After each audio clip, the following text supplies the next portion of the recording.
Hey everyone, welcome back to Breakthrough Innovation, where we dive deep into the real stories behind the ideas, experiments, and leadership that shape the future. Today's guest blends gaming, swordplay, and has a background in psychotherapy to craft innovative, fun driven professional growth strategies. I'm thrilled to welcome Jen Horton, the founder of Dull Made Daring, which may be my favorite company name at this point. She's an expert in turning IT frustrations into breakthrough moments through the magic of gaming and hear me out here, lightsabers. I'm excited to talk about that too. Jen is on a quest to redefine professional development by empowering tech professionals to thrive amid industry pressures. Jen, welcome to Breakthrough Innovation. I am incredibly excited to talk about gaming, lightsabers, and everything in Yes, between. I am pumped to be here. Thank you. Awesome. So maybe to start off, I can think that some of our listeners, this is going to be a little bit of a new concept to them. What exactly do you mean by job crafting and leisure crafting? And what is the current research around it? Then what does it suggest about how effective it is and how these crafting activities really work for individuals and teams? So, and like what impacts have you seen? Sorry, that was a Okay. long question all at once. Yeah, no, that's okay. I mean, coming from a psychotherapy background, right? I know how to listen and take apart what people are saying. So we'll start with the first part where like, what the heck are we talking about job crafting or leisure crafting? A lot of people think that I'm going to have them crocheting when we use the word crafting. It's like, no, that is not what we're doing unless that's your thing, right? So basically back in the 70s, the research began on this thing called job crafting. And it came out of people noticing that employees on their own, with no direction from supervisors or leaderships, would make changes to the variables of their work. Now, they could do that for better or for worse, but they will make changes to the variables of their work in order to try and manage their resources, in order to try and do what they need to do, in order to do well by their own standards in that environment. And everybody does it. I think we've all had times where we might have said, "Oh, I need to shift this task here," even though I didn't ask my boss about doing that. Right. So it's a Yeah. proactive approach that we take on our own and we don't ask permission. Well, and it's part of autonomy as well. Exactly. So researchers began investigating that and looking at the different ways that people do that. And what effects does it have on them as the worker and on the business as a whole? And what they found was that when people crafted in certain ways at their job, they were more productive, they were happier, they were more innovative. So, all right, well, businesses love to hear that. So Yeah. they were ready to feed more to these occupational psychologists, more research, more research. Right. So they began to define like the specific ways that people might craft that were effective. And then eventually, as the research bore out the benefits of this, the question began to emerge, well, okay, since there's really no separation between work life and life out of work. I don't care how much we try to say there is. There's Right. not. We carry both into both spaces. Absolutely. What does it look like when people are intentionally crafting their leisure time for better or for worse? Does that impact occupational folks want to know how it's going to impact you Yeah. occupationally? So that's what they were looking at. And they found that people were able to get what's called compensation or spillover effects at work from what they were doing in their leisure time. Yeah. No, that makes a lot of sense. And so I get very excited when I hear things like that because I know coming from my psychotherapy background that one of the things that's leading to a lot of unhappiness, both at work and at home and elsewhere, is that people are largely disconnected from leisure that is intentional and focused on getting them the life that they want. Right. We're doing a lot of Yeah. disassociation scrolling around on TikTok. Not that I don't scroll on TikTok, I absolutely do, but I'm mindful Yeah. about what I'm doing and what I'm watching and how much time I'm spending. Yeah. It's kind of like that saying, you are what you eat. Well, you are what you watch as well, right? You are what you do. Uh, Mhm. the other thing that comes to mind for me, I see a lot of people who feel very disempowered, unfulfilled. And I think a lot of it comes from the fact that they don't feel like they have control or influence over what they're doing and how they're living. And I could see how this would actually really feel empowering and give them some control back. Yes, and we have to live in reality, accept reality on reality's terms. There are a lot of work situations that we find ourselves in, even when we have autonomy, Yeah. where we don't have control. Right. And so being able to have control during leisure time sets up one of those compensation effects Right. where I'm able to then experience that in a way that I love to put it that really resonates with people. I don't care who you are. Pick up a sword or a lightsaber and tell me you don't feel powerful. Your neural pathways immediately change the second you have that in your hand. No Right. matter how much of a fan you are, like it feels Yep. powerful. No, I could totally see it. I think it's making me think about the way I approach my own life. So you mentioned a little bit about this, that some of the effects that we were seeing in the professional world. How are you incorporating this in the professional world? Like maybe walk us through one of the workshops that you're looking to run, that you've run or trying to run, and tell us a little bit more about what people should expect. So I like to use game-based concepts when I talk about it because that's who I want to work with because that's what I want to do too, right? So to begin with, what we've got to do is figure out what it is that you need. And how I like to take game concepts and do that is maybe draw from a character builder or some type of maybe D&D type character sheet to be able to look at what your stats are right now and what it is that you would like your stats to be, Yeah. what's happening because the stats are the way they are now. Do you need to continue to reinforce something that's high? Do you need to build some strength, some skill in some areas where maybe it's not as high? So that's where we would start. Have some Right. fun doing that. Then from there, what we're able to do is what I call leisure mapping. So once I understand where I want to have the effects, I can then intentionally set up specific games to meet those goals. So that's where what I'm trying to do, what I definitely don't want to do in the interest of understanding this is leisure crafting, is tell you what games you should play. That's not my job to have like this parent child dynamic. And I think none of us really flourish very well under those circumstances. So, what is it that you like?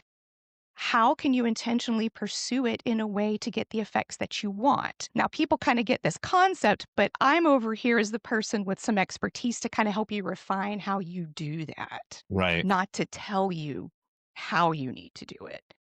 And then from there, we get that empowerment, we get that buy in, we get that energy. Yeah. And I think once you've done it, right, this is replicable. And that's the whole point. I don't want people to have to continue to come to workshops in order to do this. I want folks to be able to see it, to experience it, and go, oh, okay, now I get this. I've Right. seen the effects. It's awesome. Now I can carry it to my team. Now I can carry it to my family. Now I can do this for me also over and over again. The other component that I have as a part of this is that I am a firm believer in group work. Yeah. Can you DIY this? Absolutely, you could. I think you're making your path so much longer and so much Right. more treacherous. Just why? Yeah. When you can process these things with your peers, because you're all going through the same thing in one way or another. Yeah. And then you get to have, I mean, I'm sorry, when I think about this adventure, you've got to have the fellowship if you're going out for the ring, right? There we go. Yeah. That and everybody's gonna bring their own strengths, and everyone's gonna learn from each other, and we're gonna deepen our learning because, I mean, we're using different neural pathways when we're interacting with people than we are when we're just Right. spinning around in our head. Well, and I love it because I mean, it reminds me of just like what I've read around, if you want to lose weight, weigh yourself, show yourself the progress so you can know you're making progress. If you want to be accountable, bring someone along for the journey. What's the Mhm. saying? If you want to go fast, go alone. If you want to go far, go together. I love that saying, and a lot of that resonates in what you're talking about. So I think there's a lot of simple to understand concepts there. How do you get around sometimes that myth that leadership kind of holds on to that somehow play is the opposite of work? I think there's a lot of research out there that busts that into 1,000 pieces. So, I think if leadership wants to do evidence-based practice, read the research. We even have research around gaming that busts up all these myths about gaming. Now we still fight those because I was a kid that came up in the 80s. I don't know if there was a skit on Saturday Night Live Yeah. where they made it like a commercial and they had a little girl who was on the streets of New York washing windows, asking for a quarter so she could go play Pac-Man. Yeah. And that's been the theme about video games for a long time, and even tabletop gaming to some extent. This thought that, oh, it's an addiction and it's bad for you and it's lazy and Escapism.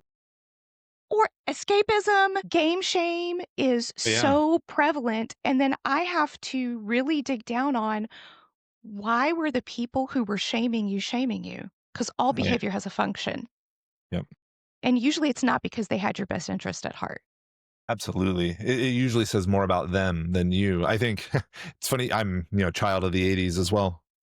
And it's probably in the last like 5 to 10 years that I've really been comfortable talking about my own gaming experience at work and things like that. And that feels like it's some horrible revelation, and it's not, right? But I think it's great. Like, that's one of the ways I relax and disconnect and like create is through video games and through other games. So I think there's a lot to that. There is a lot to that, and there's a lot of revelation that can happen while we are playing video games. Like, just to speak to video games specifically, because I think they get the most kind of hate Oh, when yeah. people try to Oh, demonize yeah. gaming. One of the biggest revelations that my IT husband had about his communication was when he was playing League of Legends. Yeah. Which, for folks who don't know about League of Legends, this is a cooperative game where you're thrown into battle with complete strangers on your team. They might be 9 years old, they might be 70 years old. Right. They might be bringing all kinds of trauma into the room. We don't know, but if you're going to win, you're going to have to find out a way to communicate with each other and work together.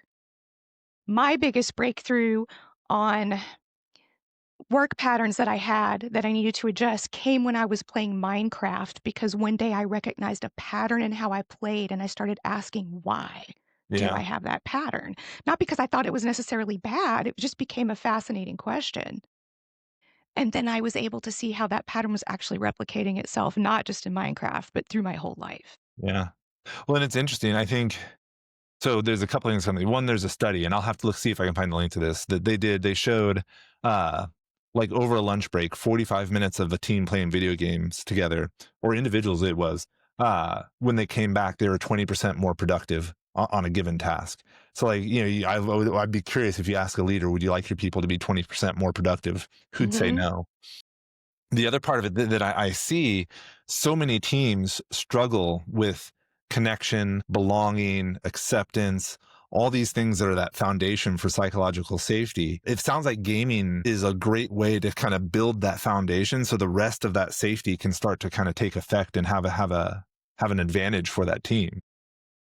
Absolutely. We're able to build more authentic relationships with people because when we're in a state of play, we are more relaxed, which then opens up our brain into different and deeper types of connection.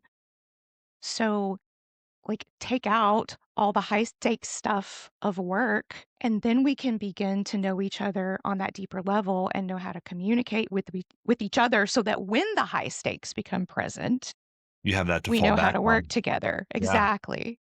No, I love that. And I think, you take one step away from the gaming towards work. In the middle, it feels like you have simulation, which I think is another valuable tool that lets teams communicate in a lower stakes environment that still feels a little bit like a game because it's not real. And that's something we use a lot is that simulation. So I feel like there's a little bit of a range of opportunities starting from gaming all the way in. Now, we've talked a lot about gaming as it relates to the work environment. I'm curious from a Mhm. leisure crafting perspective, what is it that you recommend people kind of start with? Like, what should they be doing and what effects should they look for? You need to be doing what you like. So I hope that if you're listening to this, you know what you like. If you don't know what you like, now is the time for discovery. If leisure crafting is truly to be leisure crafting, it doesn't need to be based on a bunch of shoulds, right? Because when I think about things that I can do, well, I should be going to the gym or I should be doing this or that. No, that's going to create a lot of resistance and tension in you that is not going to be effective. So once you know what you like, it then comes down to intention. How am I going to pursue that thing in a way that's deeper without worrying? Like, you don't need to be in your head going, oh, yeah, I need to intentionally pursue reading historical romance novels because I want to be a better communicator. Don't overthink it. The overthinking is part of the problem. if that's your thing, well, all right, I've read these novels as they're written by US writers. What would it be like to read those from Turkish writers or Icelandic writers? Or, how can I dig deeper into what it is I love? And what's going to happen is without you even planning it, you're going to get effects from it. That's what I love about it. We're not sitting here having to completely pre plan all of these like spiderwebbing outcomes. It's going to naturally happen. It does require your planning on the front end, though, right? You've got to Yeah. set aside the time to do it. You've got to prioritize it and see it as a part of what you need. I can't tell you how many people I talk to, especially in therapy, who feel guilty about doing anything that is not employment or what they will call productive. Right. And I would say that anything that we do, I mean, if you really want to go to productivity, anything that we do can help us be productive. You don't just walk up to someone that you work with or a family member and just demand productivity. Like they have to be set up to do that. I need to be awake. I need to be rested. I need to have nutrition. I need the best productivity rights when I'm in a good mood. Yeah. Allow the effects to just happen. This is just an intentional pursuit that you go after that's not based on guilt or shoulding yourself or all this stuff. So that's what I recommend. Find what you like to do and do it. No, I think that's great advice. Be intentional about it. So we do need to wrap up here pretty soon. Jen, if someone is looking to get some support or would like to invest in one of your workshops, what's the best way for them to reach out? So I am on LinkedIn if you want to find me there, if that's your jam. Jen Horton, I'm holding a lightsaber. You will recognize me. My hair's a little different from that picture, but yes, you will know me. The other thing you can do is go to dullmadedaring.com and you will see I have a free downloadable guide where you can actually see how some of this would work in a workshop. And if you're one of those, it's like, no, I know I can DIY it. You can absolutely try. I'm not going to say that it can't happen. Go for it. And if you go through it and you're like, this is great, then I've accomplished my mission. My goal is not to just make a bunch of money off doing this, right? I mean, sure, it'd be lovely. But if this makes your life better and I've contributed to that, that's important to me. I do know that there are going to be some people that go, no, I think this would be better if I did this in the way that Jen is talking about. That's when you contact me either on LinkedIn or on the website or get on the wait list for our workshops so that you can get in and have that guidance. I kind of want to be your pocket Gandalf, if you will. Yes, I love it. I'm, I'm there to call you to the journey and to walk with you as you do it. I love it. Awesome. Well, Jen, thank you so much for the great conversation. I've loved every moment of it. For everyone else who has all made it all the way to the end, definitely go leave a like and a review. And if you know anyone who could use a little bit more crafted leisure or job crafting in their life, share this episode with them, introduce them to Jen, and pay it all forward. Jen, again, thank you so much for the time. Everyone else, thank you as well. And we'll see you all next time on Breakthrough Innovation.